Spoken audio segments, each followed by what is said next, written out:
संविधान में ये प्रावधान दिया है ना कि जिन महिलाओं को इस तरह का धंधा करना है उनके लिए लाइसेंस भी बने हैं। आप सोनागाछी चले जाइए बंगाल में, पहले हमारे बिहार में मुजफ्फरपुर होता था। रेड लाइट एरियाज जो होते थे वो क्यों होते? आपके घर में, मेरा ये ऑफिस है, वहां कोना में देखिए एक डस्टबिन रखा हुआ है, क्योंकि जितने कचरा होते हैं वो डस्टबिन में जाके आदमी डाल देता है। समाज है, समाज के लिए एक डस्टबिन होना जरूरी है कि इस तरह का जो घिनौना हरकत करने वाले प्रमोद प्रेमी को आप डस्टबिन में फेंकना चाहती है? नहीं, डस्टबिन में हम उन्हें क्यों फेंकें? कचरा की तरह इस तरीके वो छू छा कर रहे हैं पब्लिक प्लेस में, वो छू छा बंद प्लेस में वहां जाके करेंगे ना ऐसे मानसिकता वाले लोग। भोजपुरी में अगर काम पाना हो तो कहीं ना कहीं जो है कंप्रोमाइज करना है। बिल्कुल बिल्कुल कंप्रोमाइजिंग मोड पे काम, और दिख रहा है ना भैया, वो दिख रहा है, वो कल को फेमस होगी, कल को आगे बढ़ेगी। कंप्रोमाइजिंग मोड नहीं तो और क्या था? ये तो वैसे लोगों के लिए ये जो मुजरा होता था, ये सारी चीजें लोग उसको बुरा में लेते थे, लेकिन हमारे समाज के लिए वो जरूरी है। और स्व इच्छा अपने शरीर को बेच के अपना एक बिजनेस चला सकती है। तो वैसे जब प्रावधान सरकार ने बनाया, कानून ने बनाया ये प्रावधान, तो वैसे लोगों के लिए एक जगह अगर नहीं बनेगी, ये वही छिछियाने वाली लड़कियां हैं जो ही हंस रही हैं, वैसी ही लड़कियां वहां जाके फिर बैठेंगी। तो अगर वो लड़कियां अच्छी होती तो फिर वो ऐसे में ऑब्जेक्शन करती, कल को जाके प्रमोद प्रेमी पे एफआईआर कर देती कि इन्होंने स्टेज पे मेरे साथ ऐसा घिनौना हरकत किया है, लेकिन उन्हें कोई फर्क ही नहीं पड़ा। तो हम तो अपना माथा ही पीटेंगे कि भैया जब उन्हें फर्क नहीं पड़ा तो हम फर्क पड़ा के ही क्या कर लेंगे। भोजपुरी में कहीं ना कहीं नई नई जो बच्चियां आती हैं उनके साथ गलत होता है। हाँ बिल्कुल होता है, बिल्कुल होता ही है। 80%, 90%, 10% ही अच्छी महिला कलाकार नजर आएगी, बाकी 90% जो है वो कंप्रोमाइज के मोड में ही वो आगे बढ़ रही है। भोजपुरी में अगर आपका नाम गुमनाम है तो एक ऐसा काम कीजिए जिससे आपका जो है सोशल मीडिया पे आपका वीडियोस वायरल हो जाए और फिर से आपको नेम फेम मिलना जो है वो शुरू हो जाए। हालांकि वो काम जो है घटिया से घटिया, वाहियात से वाहियात हो। और महिलाओं के साथ देखा जा रहा है कि स्टेज पे किस तरीके से प्रमोद प्रेमी अश्लीलता भरा जो अपना छवि है उसको दिखा रहे हैं। पूरा अश्लीलता वहाँ पे स्टेज पे समाज के सामने नंगापन अपना दिखा रहे हैं। क्या कुछ कहिएगा एक महिला को उस तरीके से देखना? भले ही डांसर है, लेकिन एक पुरुष जो प्रमोद प्रेमी अपने आप को गायक कहते हैं, वह इस तरीके का घटिया और घिनौना हरकत स्टेज पे समाज के सामने कर रहे हैं। देखिए, अब इस मुद्दे पे आप हमसे बात कर रहे हैं तो हम आपसे पूछते हैं या हम बोलते हैं अपने आप को भी कि जिसके साथ हो रहा है उसको जब प्रॉब्लम नहीं। लड़कियां थी ना जी वहाँ पे, कितनी सारी लड़कियां खड़ी थी, 4-5 थी, दे आर डांसर्स, या फिर जिस टाइप की भी लड़कियां थी, तो वो लोग तो एंजॉय कर रही थी, हंस रही थी।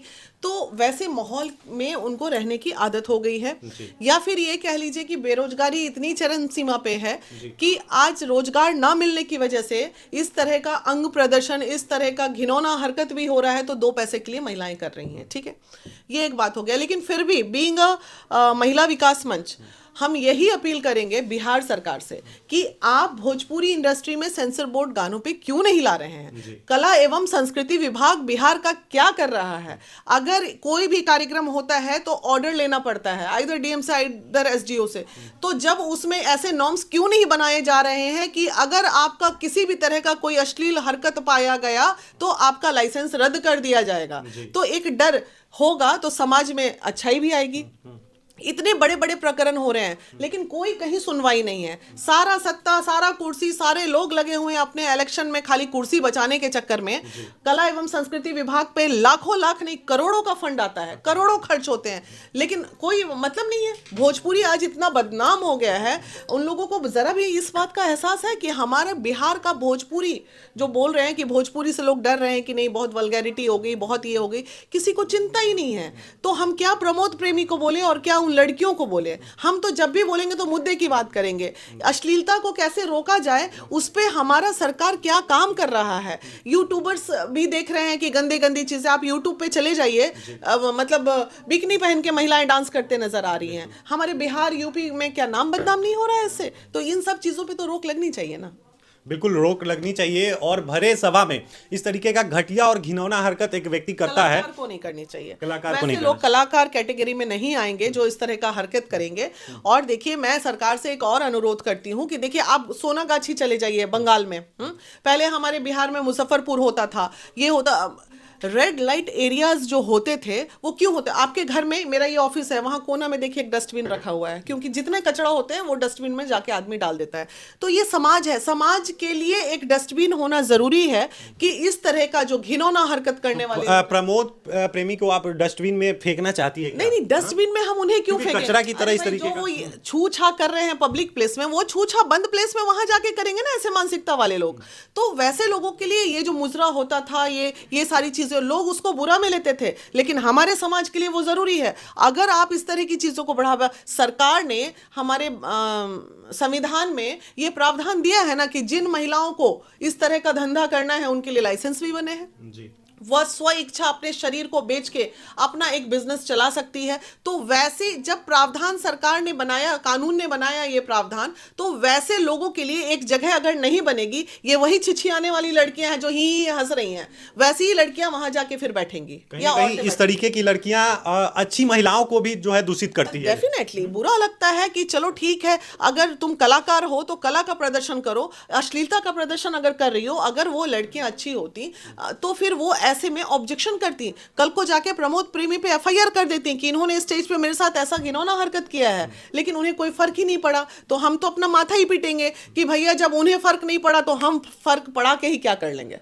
बिल्कुल जाहिर सी बात है, लोगों के नजर में आने के लिए, कंट्रोवर्सी क्रिएट करने के लिए इस तरीके का वाहियात किस्म का जो है अश्लीलता पेश किया जाता है। बिल्कुल सही बात है और इस पे रोक लगनी चाहिए। भोजपुरी इंडस्ट्री बहुत ज़्यादा बदनाम हो रहा है और ये जो कुछ दिन पहले चंदन उपाध्याय जो बोल रहे थे कि छोटी छोटी लड़कियां भोजपुरी इंडस्ट्री में आएंगी तो यही सब होगा, तो वही होगा ना, वही होगा। क्यों लड़कियां फिर कैसे आएंगी बताइए ना? कोई माँ बाप उसके पास लाख कला होने के बाद भी भोजपुरी इंडस्ट्री में भेजने से डरेगा एक अच्छे घर का तो बीना मानवी भी कह रही है कि भोजपुरी में कहीं ना कहीं नई नई जो बच्चियां आती हैं उनके साथ गलत होता है। हाँ बिल्कुल होता है, बिल्कुल होता ही है, एकदम होता है। अब तो पहले तो मैं नहीं जानती थी भोजपुरी के बारे में, इन दिनों तो लगातार भोजपुरी के लोगों का केस देखते देखते जब मुझे मौका मिला जाने का, तब मैं देख रही हूं कि कहीं ना कहीं 80%, 90%, 10% ही अच्छी महिला कलाकार नजर आएगी, बाकी 90% जो है वो कंप्रोमाइज के मोड में ही वो आगे बढ़ रही है। मतलब भोजपुरी में अगर काम पाना हो तो कहीं ना कहीं जो है कंप्रोमाइज करना है। बिल्कुल बिल्कुल, हाँ बिल्कुल कंप्रोमाइजिंग मोड पे काम, और दिख रहा है ना भैया,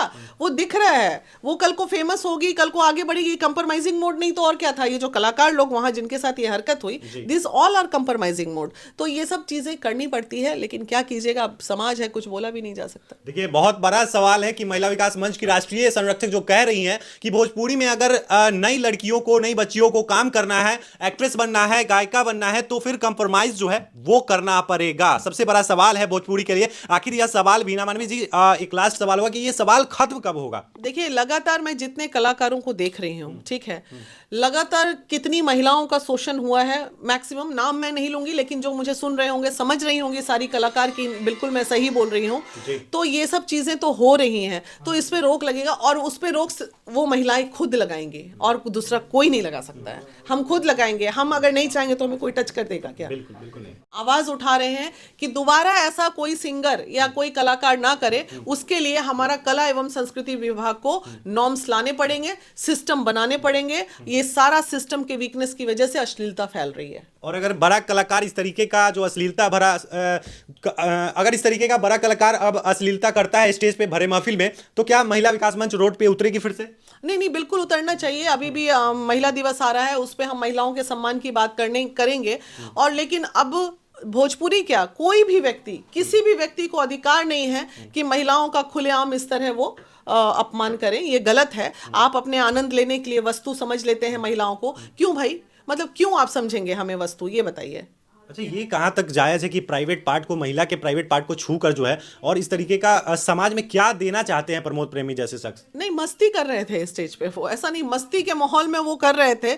और मस्ती के माहौल, एक बार अगर उनसे गलती होती, देखिए हुआ क्या, मैंने बहुत, जब ये सब हुआ तो मैंने उस वीडियो को 3 बार 4 बार देखा कि गलती से हुआ या वो फिर पहली बार जब ऐसा उन्होंने स्टेप ले लिया, उसके बाद फिर वो आनंदित होके, चूंकि वो महिलाओं का रिएक्शन नहीं आया, वो भी हंस के और सट के ठुमका लगाने लगी। लो भैया, हो गया कल्याण, फिर अब हो गया। आज हम और आप बैठ के उस मुद्दे पे बात कर रहे हैं। जी, अगर महिला वहां पे एक्शन लेती, कुछ बोलती, तो जरूर दूसरी बार जो है प्रमोद प्रेमी जैसे शख्स का हिम्मत नहीं होता कि टच करे। कभी नहीं, थोड़ा वो बिदक जाती, पीछे हट जाती, या थोड़ा चेहरे का एक्सप्रेशन उदास कर लेती, लेकिन दे ऑल आर एंजॉयिंग। तो ठीक है भाई, लो आनंद जीवन है, क्या ही बोला जाए। सही बात है। भोजपुरी में अश्लीलता जो है वो आखिर कब तक चलेगा और कब खत्म होगा, ये सबसे बड़ा सवाल आज भी है। भोजपुरी में कंप्रोमाइज जो है वो लड़कियों को करना पड़ता है। बाकी इस वीडियो के बारे में, प्रमोद प्रेमी जैसे शख्स के बारे में क्या प्रतिक्रिया है, कमेंट सेक्शन में जरूर बताइएगा। तब तक के लिए धन्यवाद।